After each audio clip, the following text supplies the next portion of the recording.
Joined today on the Bipartisan Brief by political operative and Atlanta resident Bernita Smith. And first of all, Bernita, how are you doing?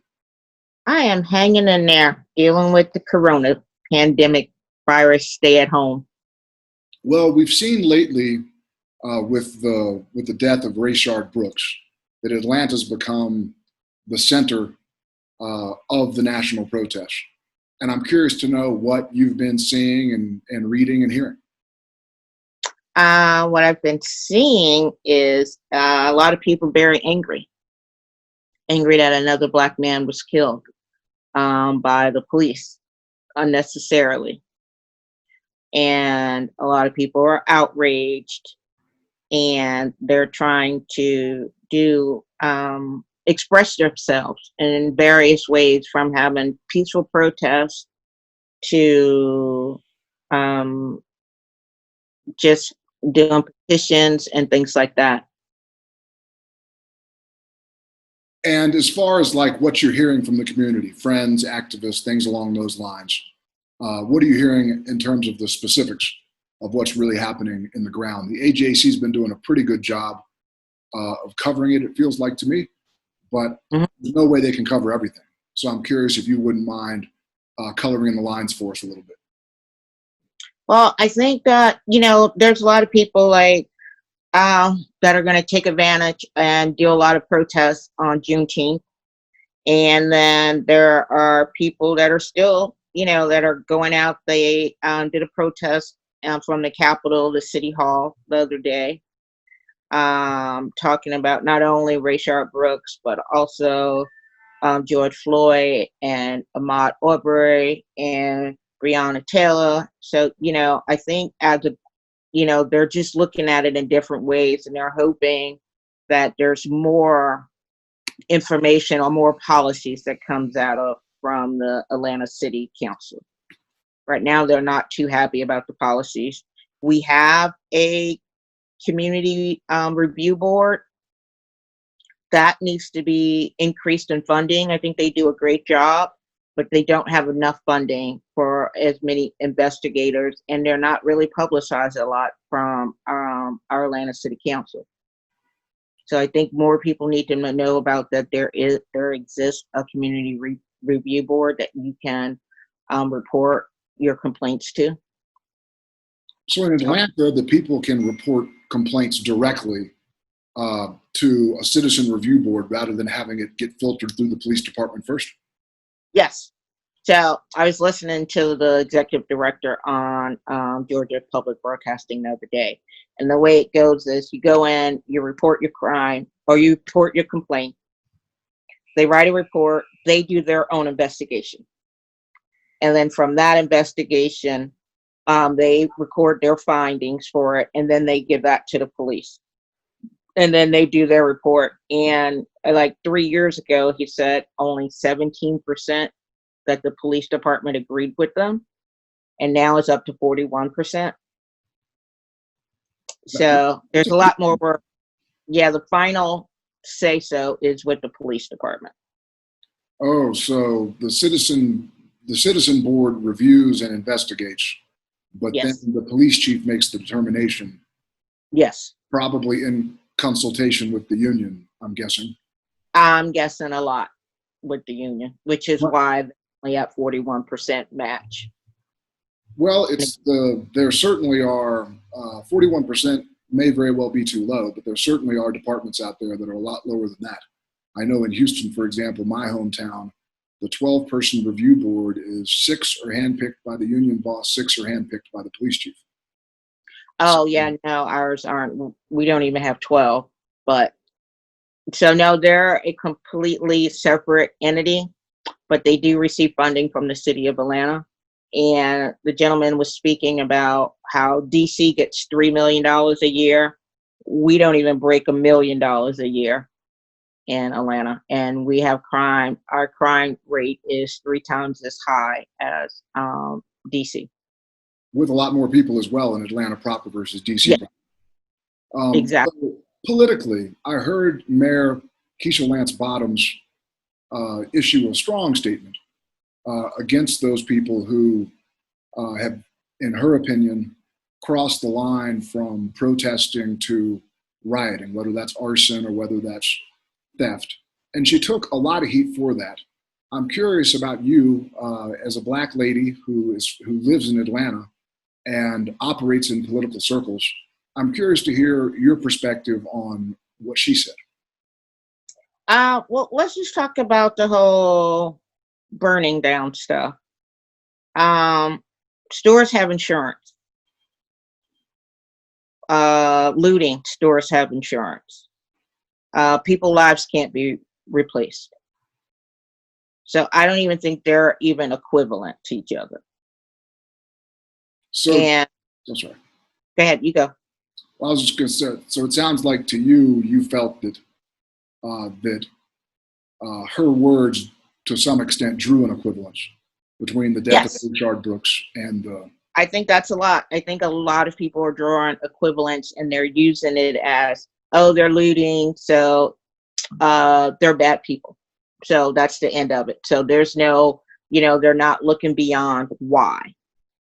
And, you also have the thing about, I think there was this young woman who posted on social media that those aren't their businesses. Those aren't their businesses in that community. That's not the community business. That is a business that is using the community's money to stay in business.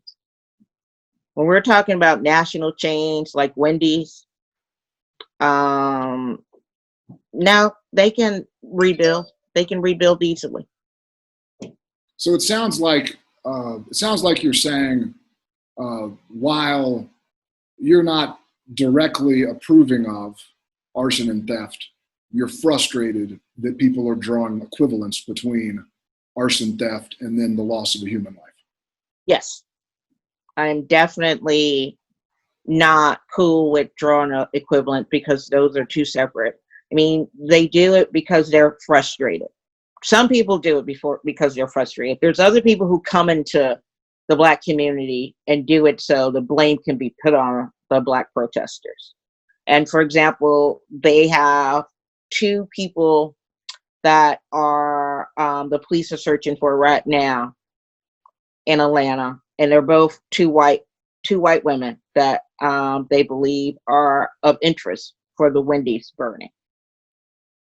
Yeah, we've seen that quite a bit nationally. Mm-hmm. It's always hard to know the precise motives.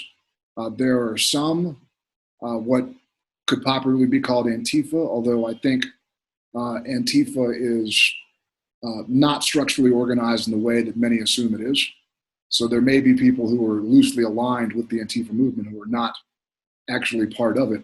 But we've certainly seen, from what I can gather, some Antifa or Antifa adjacent types using this as an excuse to sow chaos, who are not necessarily on the side of Black people.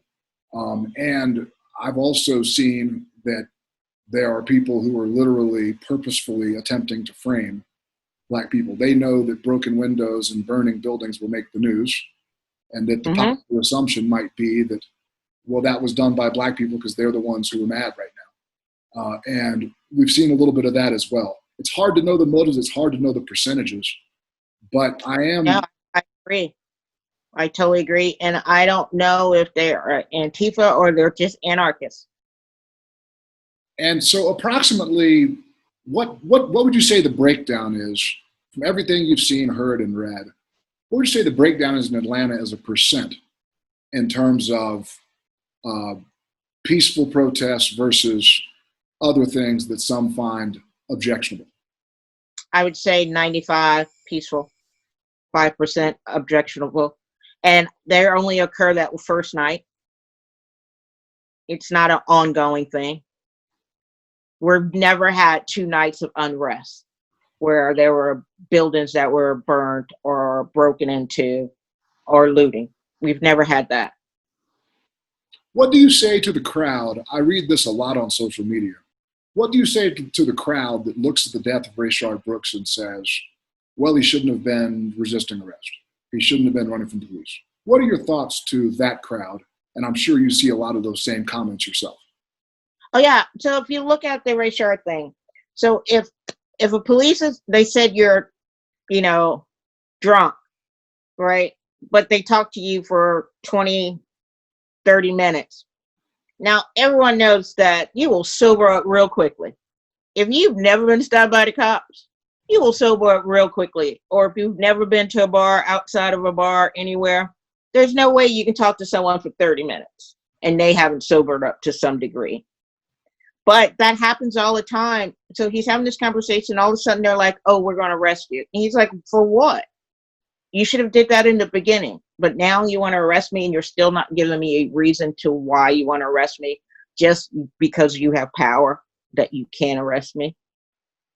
And based on everything that has been going on, would you not think he would have a fear of not coming home? I would have that fear of not being able to come home once they took me in. I mean, there's several fears that probably went through his head. A lot of it was, am I going to get killed on the way there? And so, yeah, I think a lot of it, whatever his fears were, he acted upon those fears.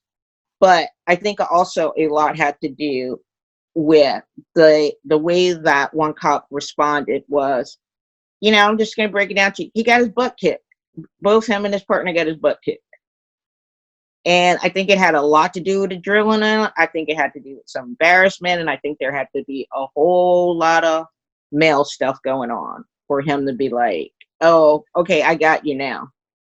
I can shoot you." Rayshard couldn't shoot him because in Georgia, a taser is a non-lethal weapon. So if a cop tased you and you fell or whatever, the cops are able to say that's a non-lethal weapon. They have used that term forever as a non-lethal weapon. But now it becomes a weapon when Rayshard had it. And so, the police is now trying to say that's why he had to defend himself.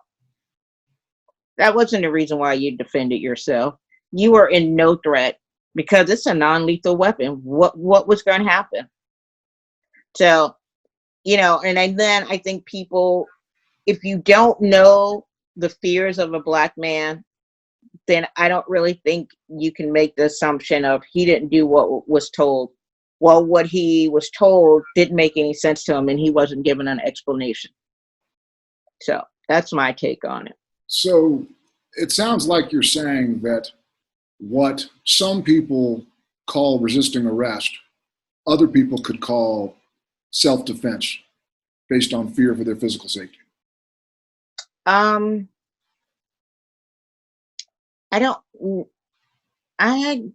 maybe not use those terms self-defense. I'm going to say it was a flight. It was fear. And so I'm also curious on this specific topic, because you mentioned that a taser is legally considered to be a non-lethal weapon. Mm-hmm. We do see double standards in place. For example, the FBI can lie to you, but you can't lie to the FBI. Mm-hmm. That's an example. Or in Houston, again, the 12 jurors, if you will, in police conduct issues are selected by the police chief and the police union boss rather than a true jury of their peers. So we see a double standard in due process as well. Is there a legal double standard in this case? Can the police say it's a non-lethal weapon when we use it, but it's a lethal weapon when you use it? Yes. Oh yeah. You're going to see that come out in the trial. It's going to be, and then it's going to be like, well, he turned around with a weapon and then I had to shoot him twice in the back. And that is going to get played out so well. But one thing it is going to define. So once the police or his attorney starts making it, it's going to define Georgia. If they play that up, that it's a lethal weapon, I mean, it's going to define beyond. It's going to have so many repercussions beyond that trial. So I want to shift to politics because this is a political show and is an area of your expertise. If you were the person making the vice presidential decision. Mm-hmm. Who did you pick? Kamala. Kamala? Okay. Come And on. help me. Well, there are quite a few Nah, good this candidates is out there. So, for example, as a Georgian, why Kamala Harris over Stacey Abrams, for example? Oh, well, we can go with experience for one. And let's go with experience. Um, she knows how the Senate runs. The vice president, that is your job, is to run the Senate. And she already knows the ins and outs of the Senate. She knows how to get the votes for the Senate. And coming in as a newbie, I think you're going to have a problem with trying to do that and not knowing which click in order to get, and what do you need to do to get that vote and things like that. So I think that's one. When we're talking about just, she is, elected from statewide. She was elected statewide in one of the largest, states we have. And she has known she knows way more. I just think she's much better. I think Stacey Abrams would be good as an AG. Her entire history of fighting for voting rights all lands in the AG office. It's covered from that. Her reapportionment, AG office.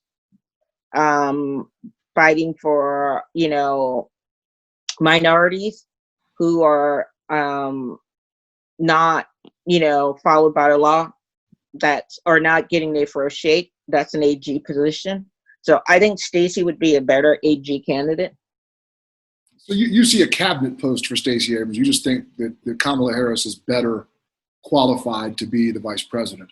I'm curious as well, because I'm hearing Keisha Lance Bottoms floated. No.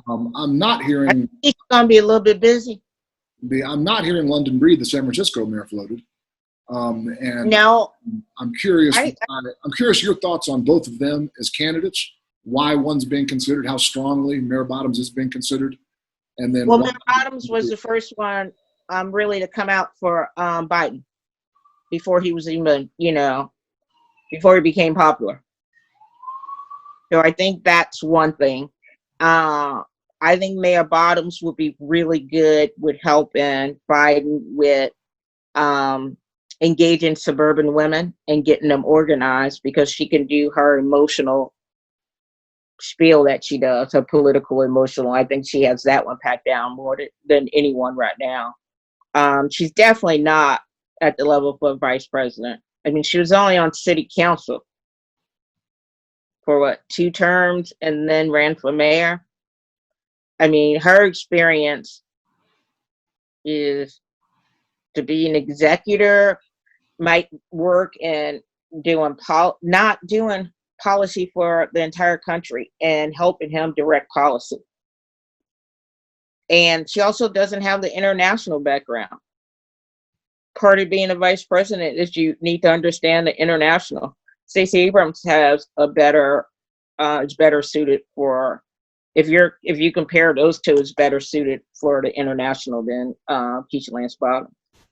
Setting electability aside, how concerned are you about what appears to be some level of mental slippage with Joe Biden? So in other words, I'm not asking about electability. I'm asking about doing the job. How much of a concern? Oh, no, I believe he can do the job. There is no doubt that Biden can do the job. There's no doubt that he can do the job, when he's 90. Is because he's already advised so many presidents on what to do.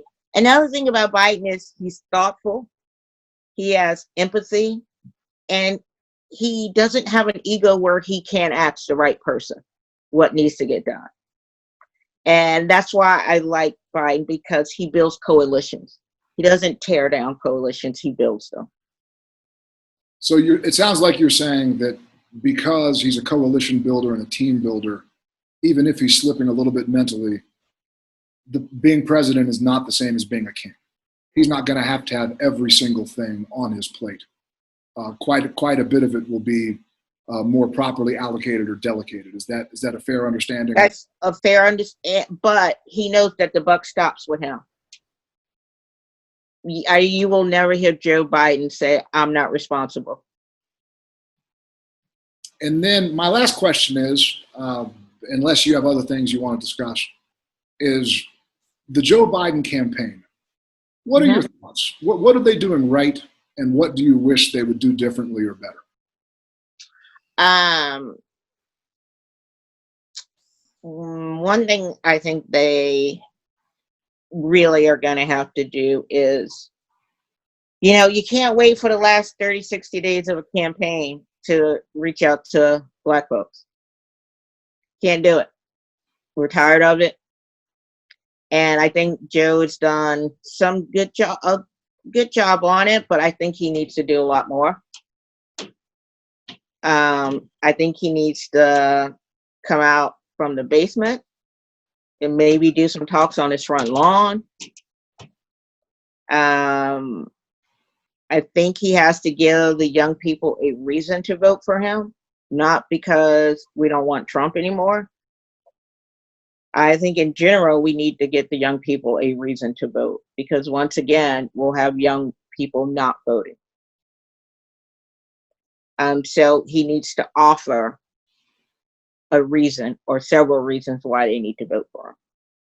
We can't just say, oh, they're angry now, that means they're going to vote. No, there's lots of groups out there who continually register people to vote, but Democrats have a horrible job of getting people back to the polls. So so I think his team needs to do a lot more with that. I'm curious, you mentioned that the Black outreach thus far has been sort of mediocre. And you hear a lot of people on the political right constantly hammering the theme that Democrats only care about Black people once every 4 years, or that Democrats take the Black vote for granted. And looking at Biden's particular history on the subject, he is a major author of the '94 crime bill. He did vote against integration in when he was a young senator, and now he's apologized for these things now. But I'm curious, how much do you think his history on these topics is going to be held against him by Black people, especially younger Black people, come November? I think that all depends on is he given any hope that things will change under him? Or is he still gonna stick with his same set of beliefs that had him vote for the '94 crime bill? It's not only about defunding the police, but it's also about what are you gonna do about ending our food deserts in neighborhoods, increasing education for those who don't want to go to college. What programs are you offering for economic development? We've got places in rural areas. Are you going to try to get manufacturing back here? And what manufacturing can you get back that has where people can go based on a high school diploma? So I think he has a lot of work to do. It's about not only Main Street, but it's about the back street. What's he doing to move it forward? Or are you encouraging folks to continue to, work in order to provide for their families, to continue illicit, employment? Yeah, I don't know, but you mentioned the rural areas, and my own personal opinion, policy-wise, I don't know why neither candidate that I've seen has come up with a plan to get high-speed internet and better cell. Oh, we got lots of plans. No one's funding it. Right. They've had plans during Bush's years. But when you look at housing, let's just take housing, for example, in rural America and urban. Obama didn't have an urban plan. He didn't have a rural plan. And, So what are we going to continue not to deal with people having a safe place to live? When you say So President Obama didn't have a plan, you mean he literally didn't have a plan, or he wasn't able to he get literally didn't what? have a plan. There was no rural plan. There was no urban plan. He had pieces, but there was no plan. And none of the pieces connected to each other. I'm also curious, who did you support in the primary? Who did you want to win the Democratic Kamala. nomination? There were like 100. Oh, so you were a Joe Biden supporter from. No, Kamala. Oh, okay, you were Kamala. Help me Mhm. understand why Kamala would have been your choice, because of course she has, and it must have been frustrating as a Harris supporter that somehow, some way, Klobuchar's past as a tough on crime prosecutor was barely mentioned, and Kamala Harris got raked over the coals for her tough on crime past as a prosecutor. Why do you think that was, and how did you feel about that, and why was she your choice? She was my choice because I supported her when she ran for Senate for California. First of all, so I've been a supporter for a long time. She's smart. She understands how to connect the dots for voters. And she also understands that it's not one thing that affects Americans. There is a combination of things, and the way to fix it is to address the combination of items. And I also like her because she doesn't say, things particularly just for the camera, just for political sense. I trust her. I trust her to get the job done. And I trust her to listen to others also. And I think that's a really big key part, is listening to others. And yeah, it was, I can say it was a lot about the Bernie bros that brought it up. And then there were some, men in particular that, are always hesitant to vote for a strong woman, whether black or white. And I think she had that going against her. But the things that they were saying about her political career or the policies were not even accurate. That was the thing that, all her supporters were screaming, like, that's not even accurate. That's not what she did. But they would take one piece and just run with it. And I think the George Floyd death completely highlighted Klobuchar's weaknesses. Yeah, she's not going to be chosen for VP. I mean, she had a chance to change Minneapolis police department and didn't in her years. So I don't think she's going to get any strong support behind it. Well, I really appreciate all of your thoughts, and I have a couple of other follow-up questions. You mentioned defund the police earlier, and that put Joe Biden in a pickle because he is the centrist moderate candidate. He is the candidate probably most likely to appeal to the 6 million people who voted Obama 2012 and Trump 2016. However, with younger people, defund the police is a lot more popular than it is with older people. And I'm curious to know how you felt, if you feel like he handled that correctly, and what's your interpretation of that movement? Defund the police means something different to almost everybody. So I'm curious to hear what's there. For me, it means reallocating funds. Reallocating funds. So it helps the police. They're not the ones that are being called for domestic violence cases that do not involve a weapon. So they don't have to respond to mental illness cases. They don't have to respond to hospitalization issues. We can keep the police focused on crime and solving crime. And I think that's where the police, other countries, people spend 3 years, 2 to 3 years before they become a policeman. We give them 6 months and give them a gun. So how do we also expect these same individuals to be equipped to deal with a call for mental illness, a call for domestic violence, a call for family violence against children? We can't. And we've done a poor job. In this country, we're all about, quantity versus quality. So to So you, we put defund the tons of police, cops on the street, but are we asking for them to be qualified to do these things? No. I think we need to reallocate the funds to social workers, to hospital admin people, to child welfare, and psychologists. That's when I refer to defund the police, is a reallocation.